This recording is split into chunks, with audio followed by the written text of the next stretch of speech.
I heard this place is haunted. Is this place haunted? Hello, Marshmallow. Camera shot.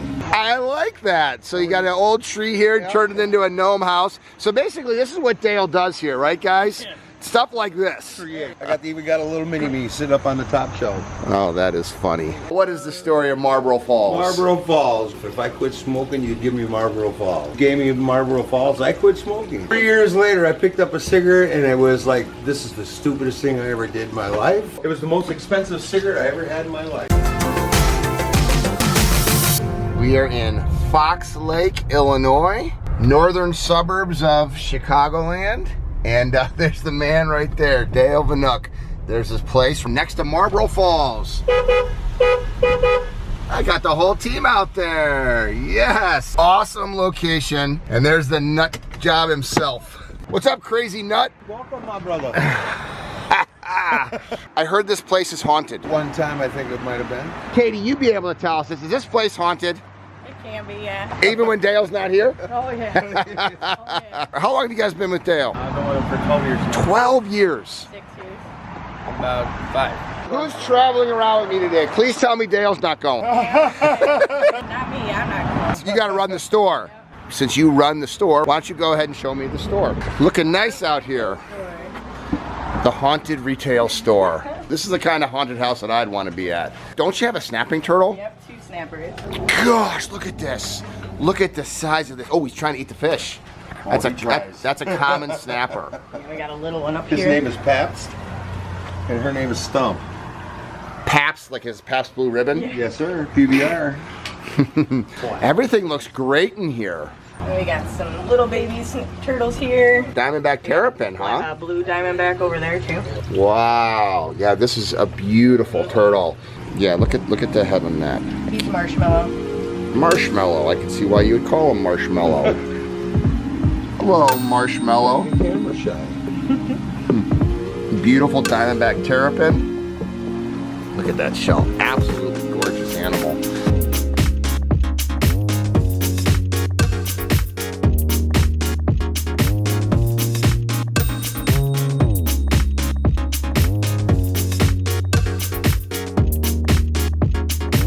So, give me one story of why this place is haunted. Well, Al, right, who used to own this place, every once in a while, especially when I go up the stairs, he smells stogie. And nobody smokes stogies here, so. And when we were remodeling the place, we came in the morning. It was 5:30 in the morning. I came in here. This counter used to be up there. There was a cold beer sitting there with a cap sitting there, and the beer was still full, fuzzing like it was just open. And I'm the first person to walk in. There's a stool downstairs that no matter where we put it in the basement, it would end up back underneath his workbench. Until we took the workbench out, the stool quit moving. And look at all of the display gardens here. This is so fun. I'm so excited to be here. When we're sitting here with our customers, we always make sure we're on that side of the table. And they're sitting here. Looking at way that. They're looking at all the waterfalls. I just love this. They get their visual. This never gets old for me. I am so excited to be here today.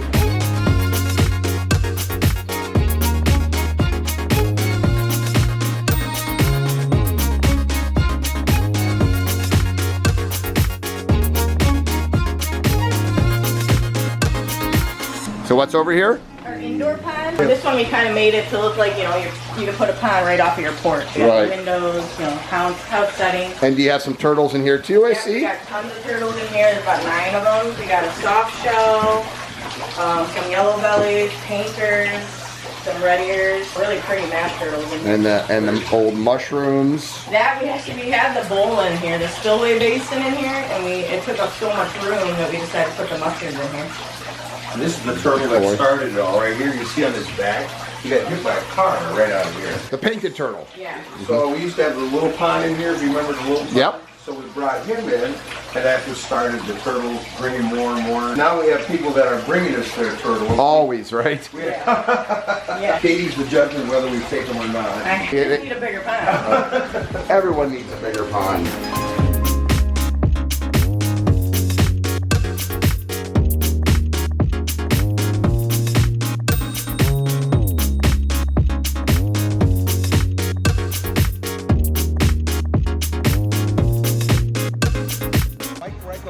Columnist for the Sun Times. Oh, yes, yes. He used to write for like 35 years. He did. When he passed away, his son, Rob Ryko, asked me if we wanted his dad's boat because Ernie had that boat. I said, yeah, I want a boat. Look at this. So we took Mike Ryko's boat, we stripped it all out, took hydrochloric acid, cleaned it all. Oh my and gosh. turned it into a pond. Oh my gosh.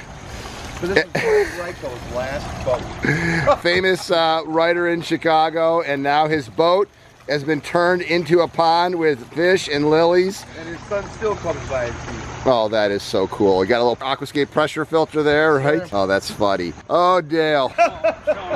This is my newest project. I'm Working on? gonna have a bubbling rock up here, and then I'll have tree fall going back there to where the aqua. I like that. So you got an old tree here, turned it into a gnome house. So basically, this is what Dale does here, right, guys? Yeah. Stuff like this. We got a little mini me sitting up on the top shelf.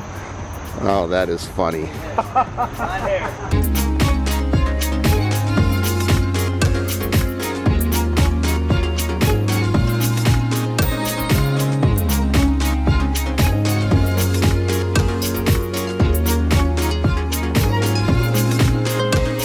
Now we're getting into some big inspiration gardens, huh? Yeah, it's a little bigger. We actually built this one for a build-a-pond also. Wow. So you got all the bells and whistles starting now. Some big koi in here too. So are these some This is Pamps, one of our buddies that we saved from Trevor's grandpa's house. And he's just really friendly, man. I love the little floating island that you made out of a stump. That's a really good idea. You just put some hyacinths in there and just a cut log, huh? Yep. I have never seen that. That is quite slick. Very cool. All right, so you got a wetland up there, and then you got over here. Now we're getting into some big boys, huh? Yeah, that's another monster. Wow. We took a 50 by 50 piece of rubber and we didn't want to cut a piece off of it. So we dug the hole and actually we had to seam on a couple more pieces of liner.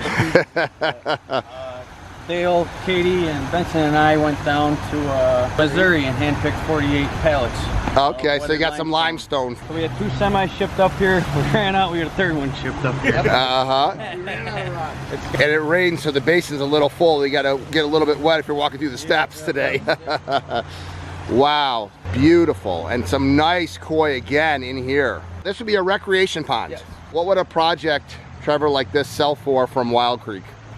We did the math. I think it was around 120, 130. So for $120,000, instead of an in-ground concrete swimming pool, you can have a beautiful pond filled with beautiful koi like this. And you can swim in them. And you could get in there and get weighed in, which is why we call them recreation ponds. You got a big wetland filter up here on the top. We had a big 13-foot round island there we put on the top. Yeah, the islands are not easy because you have to put the liner up and then cut the liner out and everything.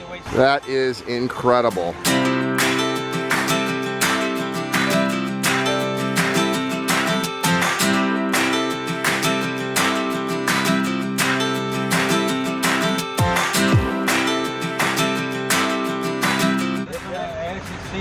The rack yard was this one on a pallet and the one directly across from that were on one pallet.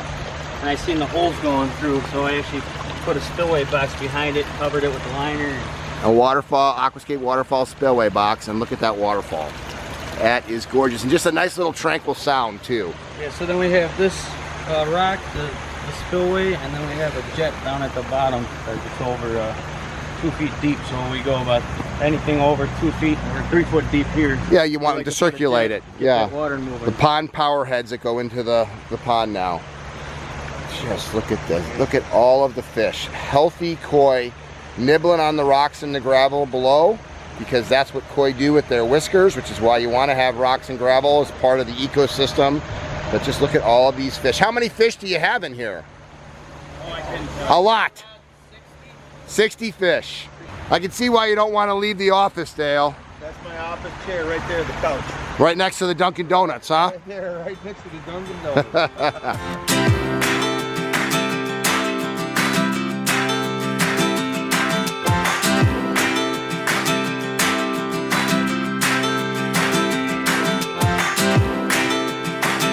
So I have one question before we go outside. Have all of you heard the story of Marlboro Falls? Yeah. So in your own words, Dale, what is the story of Marlboro Falls? Marlboro Falls. Greg, you were awesome. You took me up on a bet to try and help me save my life. If I quit smoking, you'd give me Marlboro Falls. You gave me Marlboro Falls, I quit smoking. 3 years later, I picked up a cigarette and it was like, this is the stupidest thing I ever did in my life. We made good on it and life's been good. So it was the most expensive cigarette I ever had in my life. Because he decided to pay me back for Marlboro Falls. So, but now you've stopped again. again. That was the hardest thing I ever had to do, walk in your office and admit defeat. But you are officially stopped again. Trying hard. He's still smoking? I only had 4 heart attacks. You guys sound like you need another Waterfalls, another challenge right here. Actually, they might actually want you to keep smoking and then they get rid of all their problems. Well, Trevor quit when I quit at the time. I quit 6 years ago. And? Yeah, I haven't started again. You crazy nut. They broke the mold when they made you, man. Marlboro Falls. My $10,000 cigarette. Wow, I love it. Greg, you wouldn't believe how many people we have sitting here taking their pictures for graduation, wedding pictures, you name it. Isn't that cool? People stop by to use this as a backdrop. Why not? Cool. Why not? But wait, there's more. When we first moved in, this used to be 240 buckthorn trees. Uh-huh. Trevor and I decided we were going to get bloody one day, and we tore them all out. We opened up the drain underneath the highway there where it goes. That used to flood over there. Uh-huh. So now all the water flows through, goes right out to the wetlands. They came by, they were so happy with what we did, they gave us a 2% tax break that's renewed every year because we're friends of the wetland. Hey! The state of Illinois gave a tax break that wasn't asked for. That might be a first on this channel ever.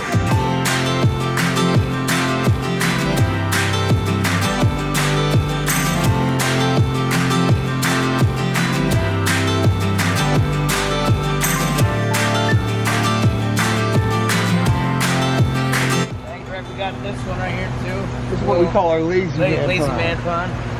Got the boy over here fishing. From right there, standing so there, the nice. pump is 6 feet down. Because you got all the aqua blocks down there. The aqua blocks, but the cool part is I'm pumping when my water comes out, it's about 63 degrees. When it gets down here, it's 65 degrees. So my pond is staying neutral.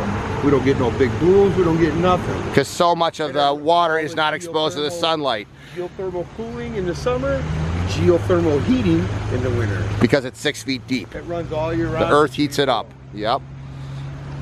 Yeah, there's what I love about it is there's so many. I missed this entire section because we went that way instead of this way. And there's so many different here, which is what you want. We have little pondless waterfall. So what would a project like this, just a small little pondless waterfall going in an aqua basin run? about $3,200 for that one. So somebody could have a very cute. This would be a fantastic someone next to their patio, next to their porch. Absolutely. Everybody sees this. And they come walking around this corner. Their most common thing that we hear is, "Oh my God," because there's something here for everybody. A little entryway pond to a small little babbling pond to a swim pond. We got, you name it, we got it. And that's what I love about my job. That's what I love about this channel, is exposing people to living the aquascape lifestyle. This never gets old for me. Dale's only an hour from my place. I usually get up here once a year. This is my first time up here this year, but there's always something new. It's always changing. This is how we, as artists, you can see that we're living the aquascape lifestyle, and that's the difference between a certified aquascape contractor and just a landscaper. They're not content. They're always going to be tweaking. They're always going to be adding. They're always going to be figuring something else out to do. My goal with this channel is to inspire people to live the aquascape lifestyle. If you're interested in living the aquascape lifestyle in your area, check out the link below to find a certified aquascape contractor by you. I love my job.